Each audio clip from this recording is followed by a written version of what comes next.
CTT 2024 जर का तुम्हाला क्रॅक करायचे असेल तर या प्रकारचे प्रश्न तुम्हाला आलेच पाहिजे मित्रांनो. आणि हा प्रश्न जो आहे तो क्लॉकशी रिलेटेड आहे.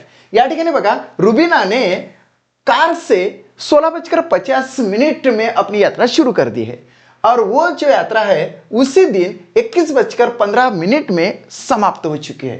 यात्रा पूरी करने में लिया गया समय कितना होगा? ऑप्शन तुमच्या पुढे आहेच. आता आपण काय करायचं आहे की स्टार्टिंग टाइमिंग कोणता आहे तर 16:50 और एंडिंग टाइमिंग कौन सा है तो 21:15. आपल्याला काय करावं लागेल, एंडिंगचा टायमिंग सर्वप्रथम लिहावं लागेल, एंडचा टायमिंग वजा स्टार्टचा टायमिंग, एवढं तुम्ही लक्षात घ्या. एंडिंग केव्हा झाली 21:15 आणि स्टार्टिंग आहे 16:50. आता जर का आपण असं जनरली करत गेलो की बाबा 15तून 50 जात नाही, मग आपण हातचा वगैरे घेतो, तसं या ठिकाणी करायचं नाही.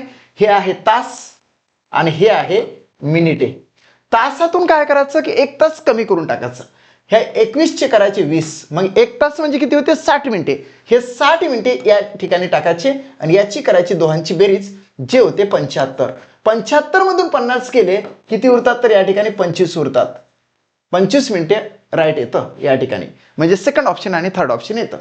आता त्यानंतर मित्रांनो बघा, 20 मधून 16 गेले तर 4 राहिले, म्हणजे 4 तास 25 मिनिटे असं प्रॉपरली आन्सर येते. So third option is the right answer of this question.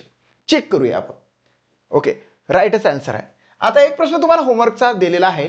Jessica ने कार से 17:55 में अपनी यात्रा शुरू कर दी है और वो यात्रा 23:30 में समाप्त हो चुकी है. यात्रा पूरी करने में लिया गया समय कितना है तर ते तुम्ही तुमच्या पद्धतीनं, जसं मी सांगितलं त्या पद्धतीनं फाइंड आउट करू शकता आणि त्याच्याला प्रॉपरली आन्सर आला की ते कमेंट बॉक्समध्ये टाका. जर का तुम्हाला माझा व्हिडिओ आवडला असेल तर आपल्या मित्रांमध्ये शेअर करा, या व्हिडिओला लाईक करा आणि स्टडी मॅच चॅनलला सबस्क्राईब करायला विसरू नका. थँक्यू.